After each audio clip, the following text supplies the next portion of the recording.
గోమహత్యం.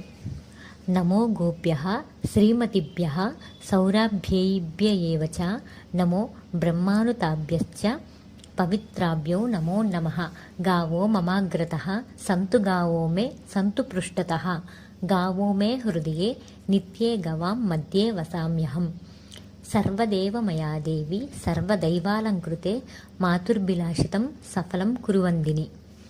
గోవు పాదములు పితృదేవతలు, పిక్కలు పిడగంటులు, అడుగులు ఆకాశగంగలు, ముక్కులు కొలుకులు ముచ్చిన చిప్పలు, కర్రి కర్రేనుగు, పొదుగు పుండరీకాక్ష, సన్నుకట్టు సప్తసాగరాలు, గోమయం శ్రీలక్ష్మి, పాలు పంచామృతాలు, తోక 90 కోటి ఋషులు, బొడ్డు పొన్న పువ్వు, కడుపు కైలాసం, కొమ్ములు కోటి గుళ్ళు, మొగము దయిష్ట, వెన్ను యమధర్మరాజు, ముక్కు సిరి, కళ్ళు కలవరేకులు, చెవులు శంకునాదం, నాలుక నారాయణ స్వరూపం, దంతములు దేవతలు, పళ్ళు పరమేశ్వరి, నోరు లోకనిధి.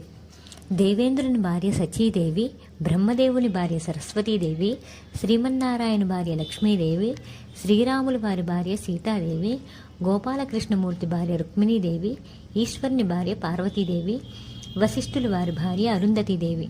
వీరంతా కూడి ప్రాతకాలమున లేచి ఆడవారు చేసిన పాపములు ఎలా పోవును కృష్ణ అని అడిగారు. పొద్దున్నే లేచి గోమహత్యం పఠించుకుంటే సకల పాపములు పోవును. అంటు కలిపిన పాపం, ముట్టు కలిపిన పాపం, బంగారం దొంగలించిన పాపం, ఎరిగి ఎరగక చేసిన పాపం అంతా కూడా పరిహారం అవును.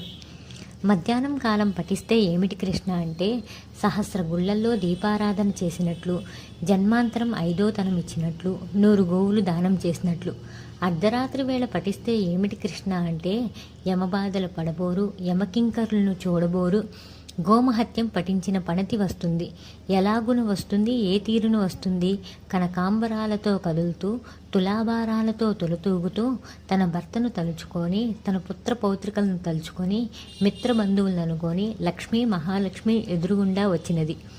ఆవిడను కిందకి దింపేసి పసుపు పారాణి అక్షింతలు గంధములు ఇచ్చి కరుణించి, పురుగులను వరుసగా తీసేసి, ఇనప ముక్క కాకులను వెనక్కి త్రోసేసి, మండే పెనాలను కిందకి దింపేసి, ఆవిడ కాశీ గయా ప్రయాగ అన్నీ చూసుకుని వైకుంఠమునకు వెళ్ళినది. విన్నవారికి విష్ణులోకము, చెప్పిన వారికి పుణ్యలోకము.